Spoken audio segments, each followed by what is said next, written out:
Magandang araw, magandang buhay. Lalong-lalo na sa ating mga minamahal na mga senior citizens. Ngayon mga lola at lola, alam kong marami ang naghahantay patungkol sa update sa Universal Social Pension. Kasi medyo matagal na hindi ako nakabigay sa inyo ng update patungkol dito. Kaya naman, sa araw na ito, hayaan niyong ibahagi ko kung ano ba ang progress at ano ba yung status nga ng Universal Social Pension. Ito ba'y aprobado na or ano ba ang ganap na dapat ninyong malaman patungkol sa Universal Social Pension. Kaya naman, pakaabangan, pakinggan ang mga detalye na aking sasabihin ngayon dito po sa aking vlog. Dahil maraming mga nagtatanong, ay aprobado na siguro or ano ba yung mga status, at gusto kong i-clear ang lahat ng mga bagay patungkol sa Universal Social Pension. Attention sa lahat ng mga senior citizens. Universal Social Pension, aprobado na? Ano ang latest update?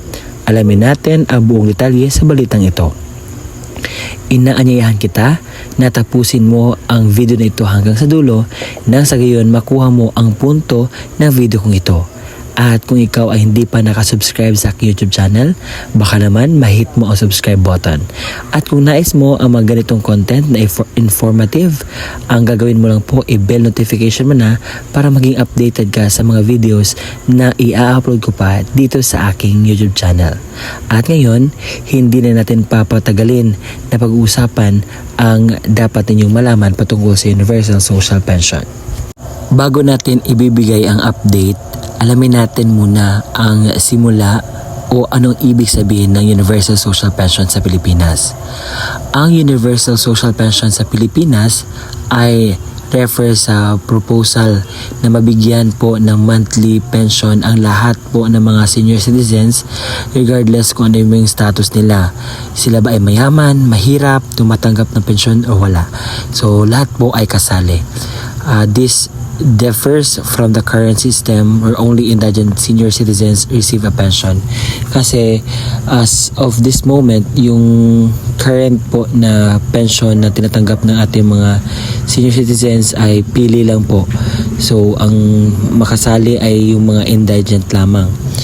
The proposed universal pension aims to provide a minimum income for old age and ensure basic level of social protection for all elderly Filipinos. So, nakita natin na maganda ang tukoy ng panukalang ito, ng bill na ito. But, kailan nga ba ito na-approve? Noong nakaraang Mayo 2024, sabi dito, Universal Social Pension for Seniors Bill gets House Final Nod. So dito, parang pinag-usapan na itong Universal Social Pension sa Kamara, sa Kongreso, at inalam nila ang pros and cons if they're really implementing this bill or gawin ba nila itong law talaga.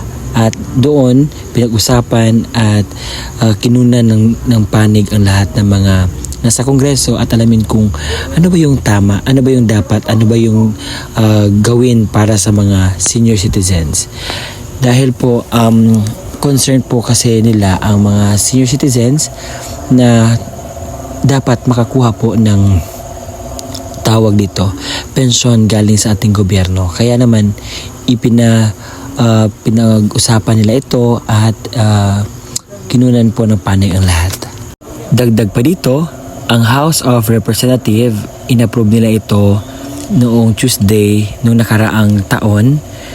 Overwhelmingly approve on the third and final reading a measure granting universal social pension to all Filipino senior citizens. Nakakuha po ng 232 affirmative votes.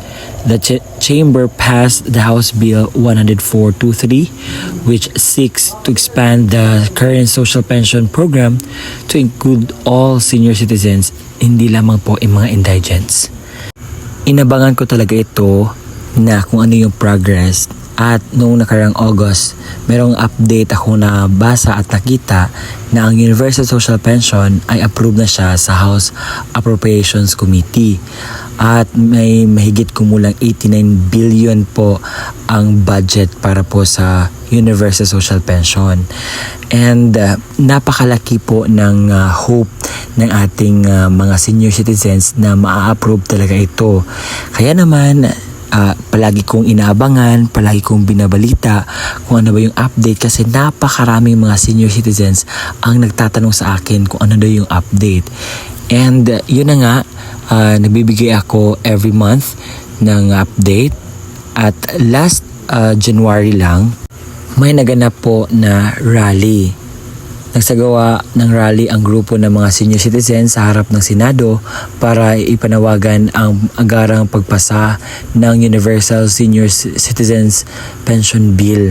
O kasi medyo matagal na at parang gusto na talaga ng ating mga senior citizens na ma-approve ito. At maraming ang mga lawmaker ang gustong i-push ang panukalang ito dahil naman po it really give the benefits sa ating mga senior citizens.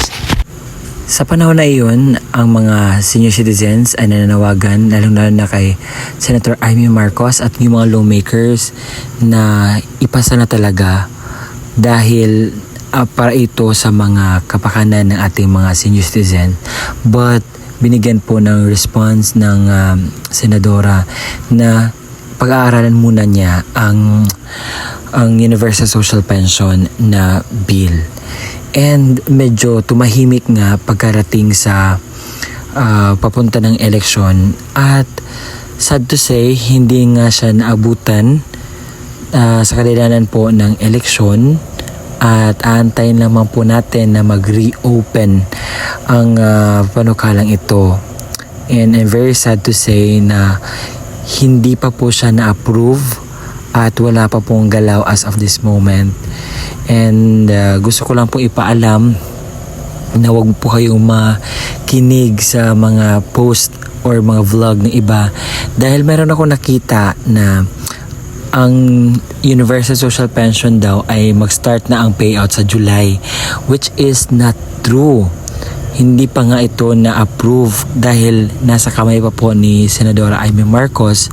Hindi pa ito maipasa or mapunta sa plenary dahil po marami pa pong gagawin si Senadora Amy Marcos na dapat niyang paglaanan po ng oras lalo na ang pagpunta nito sa plenary.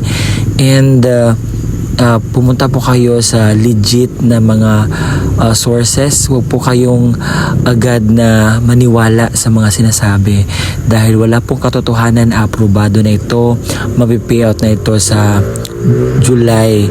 Ang dapat niyo pong gagawin para po hindi po kayo ma-scam or ever hindi po kayo makarinig ng mga kasinungalingan, ito yung dapat ninyong gagawin.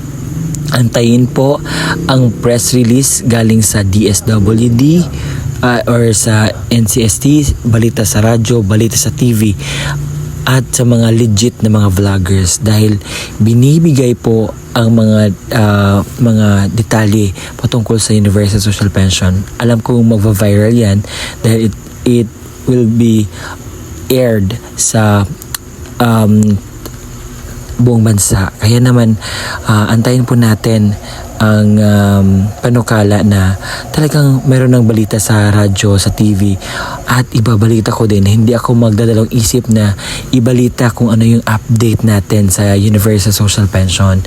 And as of this moment, ang aking binabalita lamang po ay Social Pension for Indigent Pensioners. Yung mga pili lamang po ng mga senior citizens ang aking ibinabalita. Kaya naman ako'y naaawa dahil maraming mga senior citizen ang nag-aantay na mag-aantay na ma-approve ang Universal Social Pension dahil it really helps po sa mga senior citizens natin. And nasanay meron kayo nakuhang aral sa ating content ngayon. Hindi pa siya approve. Antayin natin na mag-reopen by pagkatapos itong election na ito, dahil pinaprocess po ay yung mga sa election. Kaya naman let's wait for the final verdict po kung i-approve ba ito or itanggalin na lang or ano ba. So tingnan natin kung anong mangyayari dito. So this is me, Ruel Minusotanyo. Salamat po sa palagiang pagsusuporta, pagpanood sa aking YouTube channel, and see you again next time. Bye bye.